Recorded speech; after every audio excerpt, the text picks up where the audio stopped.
그래서 갑신정변은 뭡니까? 지금 저 강화문에 가면은 강화문 이순신 동상에서 좀 건너편에 보면은 있는 게 그 중앙우체국이라는 게 중앙우체국인가? 그 하여튼 우체국이 하나 있어요. 그 우체국이 있는데 그 우체국 자리가 우정천국입니다. 우정천국. 우정천국인데 여기서 우정천국 우편제도를 전신과 우편제도를 도입하는 축하 행사를 하는데 그때 사람들 모였는데 그때 와 있는 이 수구파 세력들의 공무원들을 목을 따고 얘들이 군대를 거느리고 가서 왕을 협박해 가지고 이 개동에 있는 경우군을 옮겨가서 우리 말 들으시오 이렇게 하는 게 갑신정변이죠. 갑신정변을 했었는데 이 청나라 놈들이 대대적으로 몰려오니까 얘들이 도망가 가지고 해서 일본으로 도망가 버린 거예요. 일본으로. 그게 갑신정변입니다. 갑신정변.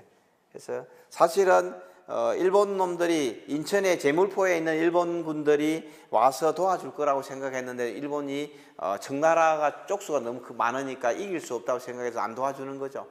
그래서 그 당시 김옥균, 박영호, 서재필 이 갑신정변을 일으킨 주역들이 일본으로 도망갑니다. 일본에. 그래서 일본에 가서 있다가 나중에 많이 들어봤죠. 김옥균이 그죠? 개화파 그죠? 서재필 박영호 이런 사람들인데 박영호가 아마 순종의 사위인가 그래요. 순종의 사위. 이것도 거의 왕족이고 서재필이도 우리 독립신문 같은 거 만들고 나중에 독립운동하는 그런 주역들인데 이 사람들이 일본에 도망가는 거죠. 일본으로.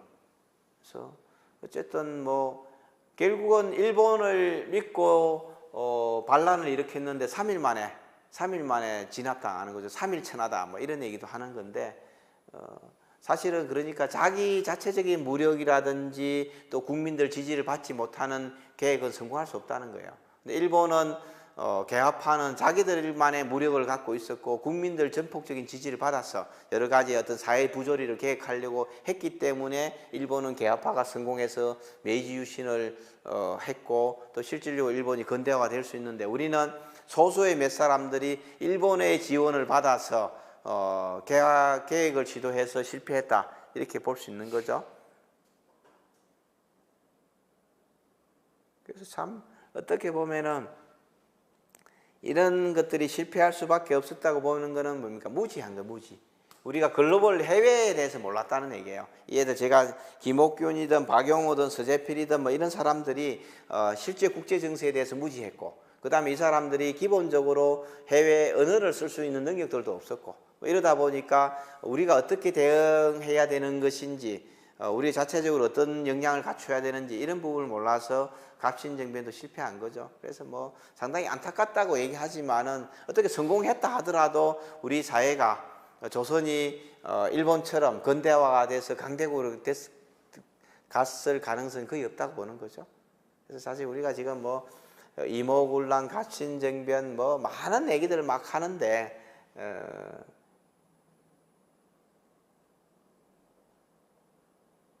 성공했을 가능성이 거의 없는 일들이에요. 이모군란도 마찬가지고 오히려 나라가 빠르게 망하게 가도록 하는 어떤 그런 작용을 했지 국가가 정상화될 수 있는 그런 기회를 만들 가능성이 없었던 그런 일들이라 이렇게 볼 수 있을 것 같습니다. 갑신정변도 마찬가지고 참 답답한 거죠. 답답한 거. 지금도 그럼 우리가 글로벌에 대해서 좀 잘 알고 있느냐, 주변 국가에 대해서 알고 있느냐? 제가 봤을 때는 아니라는 거죠. 우리가 친미파, 친일파, 친중파, 친러파 이런 사람들이 많은데 이 사람들이 과연 그 나라에 대해서 정확하게 알고 있는가? 이런 부분들을 보면은 그렇지는 않다 이렇게 생각하게 되는 거. 그렇다 해서 우리가 자주 독립파 해가지고 우리끼리 열심히 좀 잘해보자 이런 얘기를 한다 해서 과연 우리가 또 우리 자체적으로 그런 부분을 국가를 운영해 갈 수 있는가 이런 부분을 봐도 좀 퀘션이고 그래서 사실은 이게 좀 쉽지 않은 부분들입니다. 쉽지 않은 부분들이고 역사를 배운다는 것 자체가 공부하는 것이 과거를 통해서 교훈을 얻고자 하는 건데 아직까지 우리가 이런 부분들에 대해서 좀 가대 평가하거나 아니면 또 우리 스스로가 너무 자괴감을 갖는다, 이런 부분들은 좋지 않은 거죠. 좋지 않은 거고, 어떤 형태든 이런 것들을 좀 적절하게 잘 냉정하게 좀 판단해 볼 필요가 있지 않나, 이렇게 좀 생각은 듭니다. 그래서 갑진정변도 3일 천하에 끝났는데 과연 이게 어떤 의미를 갖고 있는가?